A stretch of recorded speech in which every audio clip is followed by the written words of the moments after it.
Hey guys, I am looking forward to this patent. This is probably one of the most infamous patents and famous patents known in the prosthetic and orthotic realm. It really started, it looks like, in the 80s with this CAT cam methodology, which John Sabolich was definitely involved with. And I just wanted to let you guys know that I did reach out to Sabolich on Twitter to see if they had any comment on the patents, and I did not get any response from them. So I thought it would have been fun to hear a little bit about the history and such. I do know that Sabolich, I'm not sure what years, but did have a lot of talks with Charlie Pritham, as well as I believe Dick Lane Ice, Ken Wonder, and I think Altioli was in that mix at that time too. So that was kind of when New York State had their prosthetic program. They, I think, ran in the same circles. So anyway, now fast forward to 1993, filed in 1992. The patent did change hands to NovaCare, and then ultimately to Hanger, which changed the name to ComfortFlex. So some interesting things that go on there. This is, if schools don't require this reading, this patent specifically, it should be required, because not only does it go through the anatomy very well, it also just goes through a lot of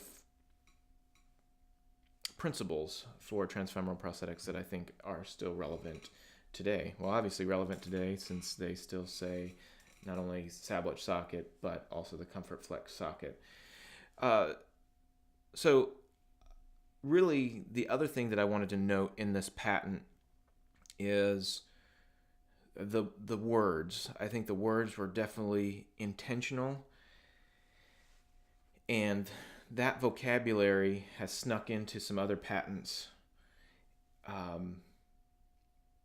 and pretty much just taken straight from this. So the vocabulary, not only the vocabulary, but some of the thoughts really have come out of this patent.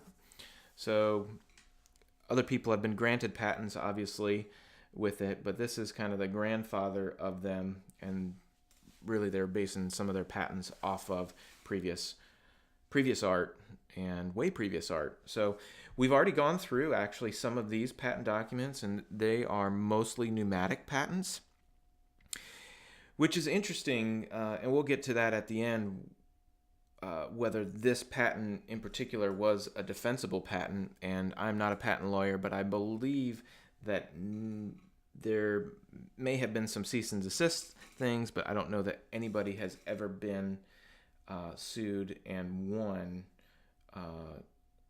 to defend this patent. So let's just hop in here. Anatomically configured socket, contours. These are all vocabulary words that are super important when looking at some of the more current patents. Exaggerating the depth, contours, socket grips, femur alignment, preventing rotation, gait abnormalities are reduced or eliminated.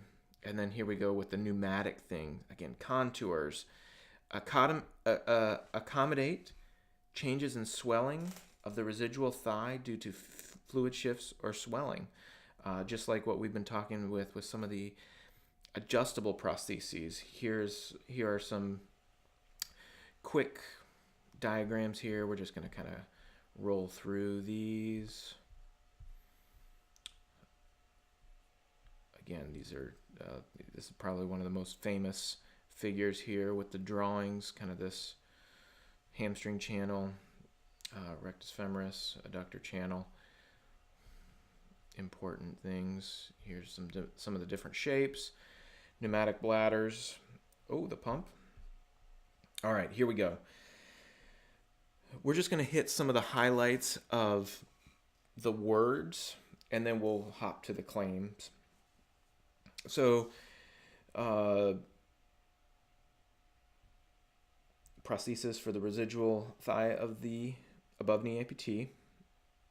Anatomical contours, triangle depression to the femoral triangle. An inverted channel to receive the gracilis muscle and the adductor longus muscle, inverted triangular depression. So the idea is pushing against the tissue. Just a lot of good anatomical things here. Inflatable, right here. Let's keep on rolling through. I'm checking my notes here as well. Socket to conform to the anatomical features of the patient's residual thigh, uniquely fitted to the thigh, and it maintains throughout the gait cycle in proper anatomical position. Inflatable compartments. Adjust the fit from time to time to as the residual thigh increases and decreases in size. Fluctuations in size of the residual thigh is a problem. Swelling and reduction of swelling, fluid shifts. Here's somebody must have got a chuckle out of this. The pockets of trapped air between the reduced thigh and the socket may also produce noises or flatulations. And then we've got inflatable compartments. Inflatable compartments.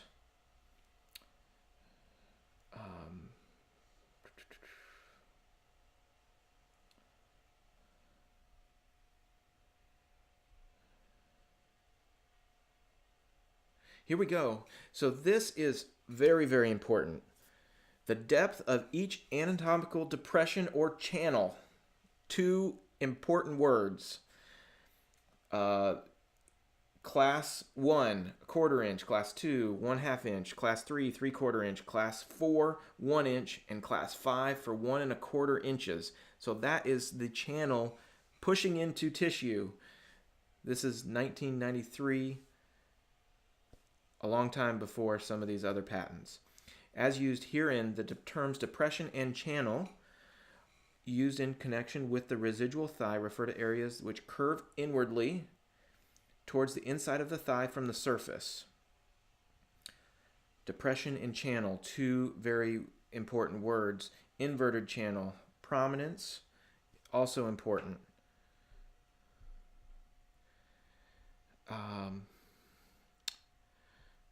Interesting stuff about ramus angle. A lot of this was incorporated into the Moss socket, which I believe is one of the reasons why Marlowe did not patent his socket. And also there was some socket, and I want to find it, from the late 1800s that actually had very similar shapes to the Moss socket. So that's another reason why Marlowe ended up doing very well, but gave classes, and it still does very well with his socket, but did not patent it.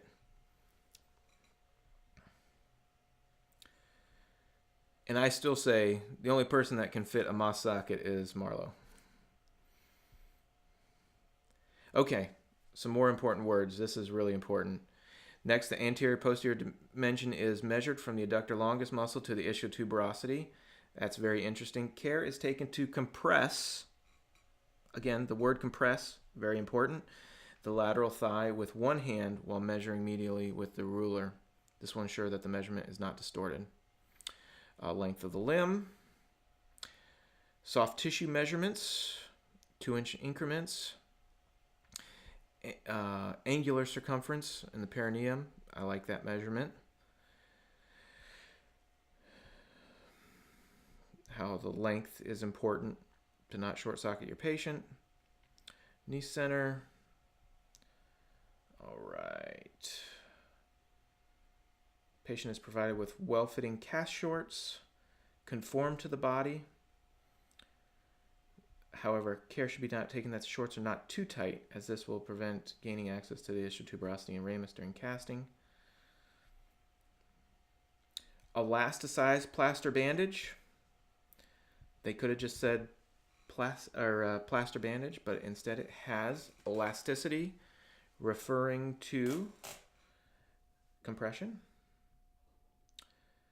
Muscle groups are palpated, and the contours of the leg are identified and formed in the plaster.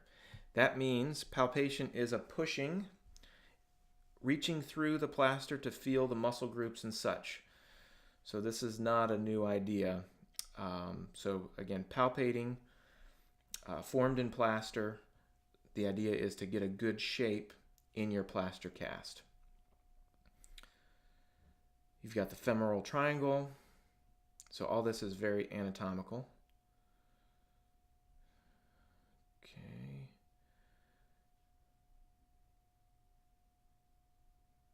More anatomy. Okay, this is very important too. Exaggerating contouring of the socket of this invention permits the socket to grip the residual thigh by engaging the primary underlying muscles and bones rather than simply conforming to the outer contour of the patient's thigh at rest. I can't tell you how important that statement alone is. Transverse channel, the wallet hollow, rounded depression,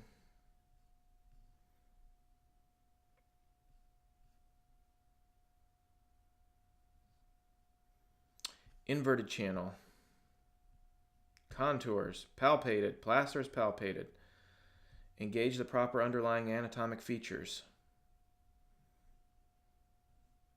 alignment, all looks good.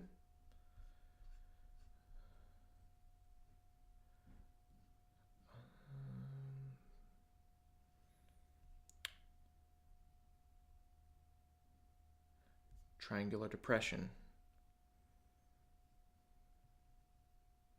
A lot of just ways to establish the ramal angle and ischial tuberosity.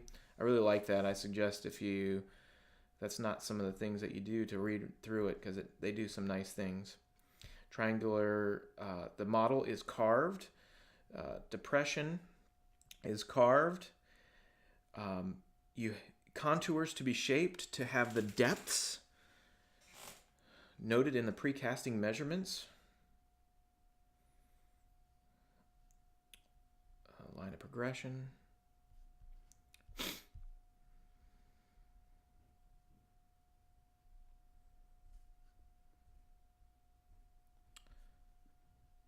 Adductor roll contained, very important.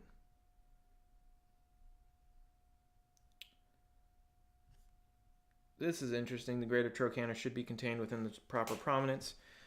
There is a lot of discussion whether that aspect on the lateral border or lateral side of the socket really is even necessary anymore, other than for cosmetic purposes. Lateral compression of the soft tissue over the femur should be detected.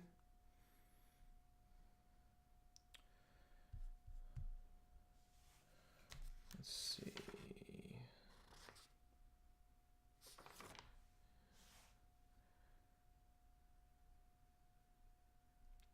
Anatomical contours.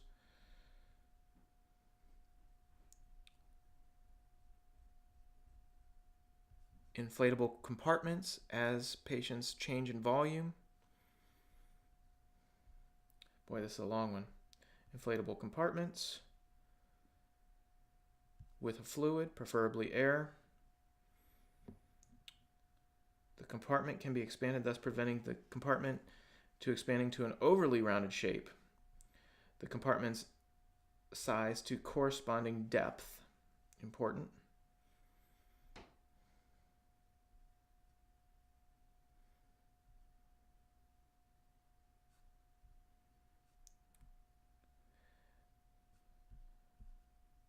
All right.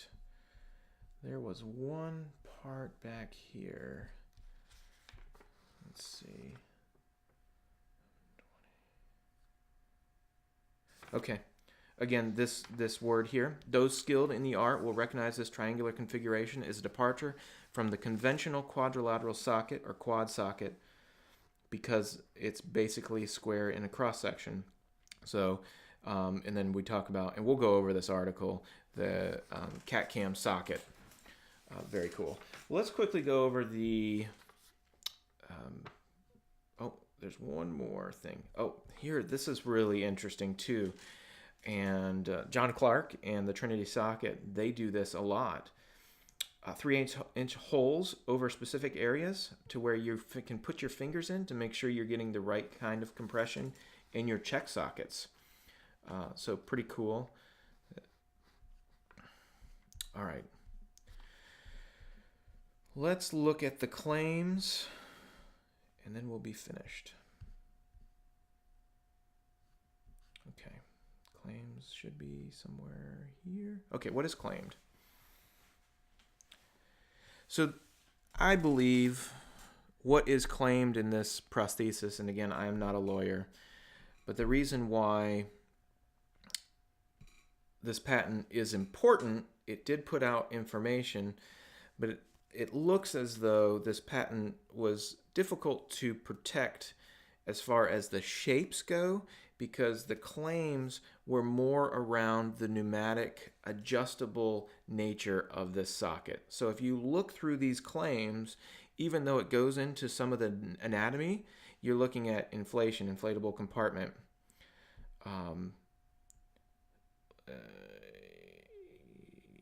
inflatable compartment,